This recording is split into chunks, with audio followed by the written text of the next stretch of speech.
Welcome back everyone to another Tony Stewart Sprint Car Racing setup. Today's video will focus on the 410s at Durango Park. Now this wasn't originally scheduled to be the next setup video released for the game, but after the amount of fun I've had at this track over the last couple of days, I just couldn't stand it. I had to move this up in the list above a few other tracks that were ready to go. And the reason is because it's become my new favorite track. In fact, the gameplay footage that you're going to see over the next day or two is an A-main of 40 laps. And at the end of that 40 laps, I wanted 40 more laps. I did not want the race to end. That's how much fun I was having at this track.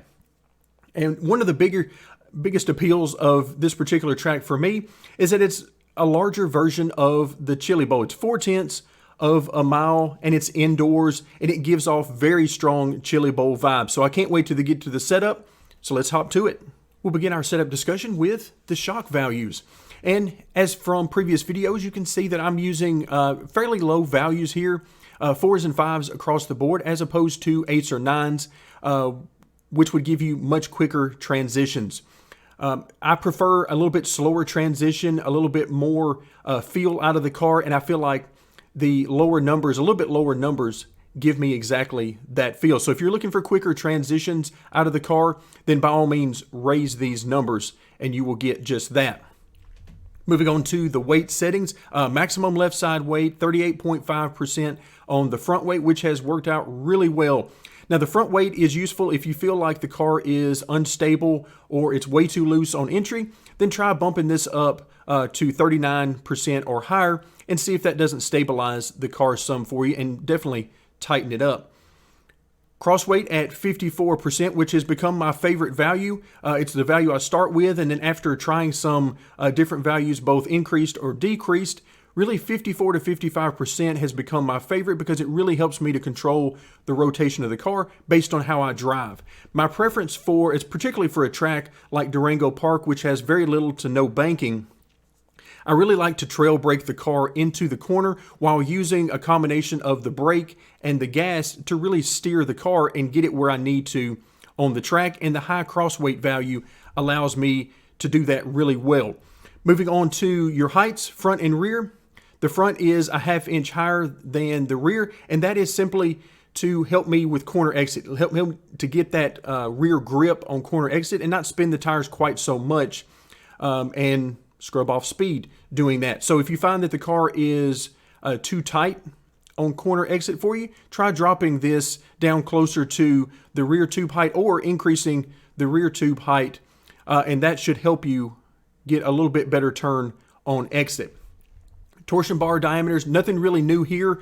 Basically the minimums that I can get across the board while making sure that the right side is a little bit more than the left side. That helps me with stability and the feel in the car to have just a little bit extra on the right as opposed to the left. Also not using any preload here, but I did test with both right front and left rear preload. Right front preload, adding some of that can help you with stability on corner entry, tighten the car up a little bit. If you feel like you're over rotating on corner entry, put a few clicks in here, maybe up to a stop and a half, and that should definitely help tighten the car up on corner entry. Going to corner exit, I prefer using the left rear preload if anything, and adding a few clicks in here will definitely help to stabilize the car and tighten the car up on corner exit. So that'll give you some ideas there. Of course, if you want to loosen the car on corner exit, one of your options is to increase the preload in the right rear. Tire pressures, really didn't mess with these much at all because the car felt perfectly fine. But if I really wanted to dial this in to absolute perfection, then I could start playing around with these. But as they were by default, was perfectly fine by me. Moving on to the spacing, maxed out on both the left rear and the right rear.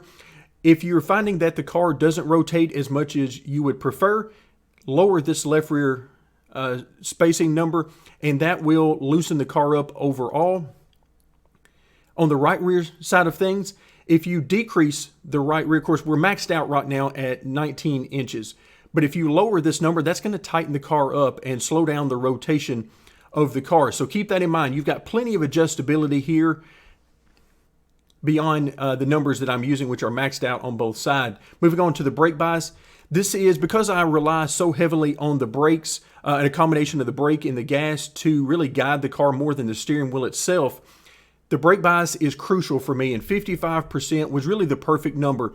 If I go much lower, the car gets a little bit too loose, over-rotates on corner entry, which messes me up in the center of the corner. If I go any higher than this, the car is really too tight for me based on the way I drive the corner entry. So 55% was the perfect number there, but you got plenty of adjustability to make it match your driving style. Front and rear wing maxed out because this is a very short track and no issues with worrying about drag that would come from using more wing. Rear wing position is at 0. In previous setups, I have moved this back some. That helps to tighten the car up. It really helps to, if you feel like the car is just too unstable, it can really help to provide a stabilizing force. But here, it wasn't something I really needed. I was able to adjust other portions of the setup and get exactly the feel I was looking for. Then moving on to the wheel lock, 10 degrees works perfectly for me. For the amount of steering input I really prefer to give. Now, if you want quicker steering, then increase this number up to 11, 12, and so on. In fact, I believe the default is somewhere around 17 or 18, so much quicker steering than what I prefer at the 10. If you want even slower steering input, then lower this down to around 9 or 8 and so on, and that will slow down the input even more.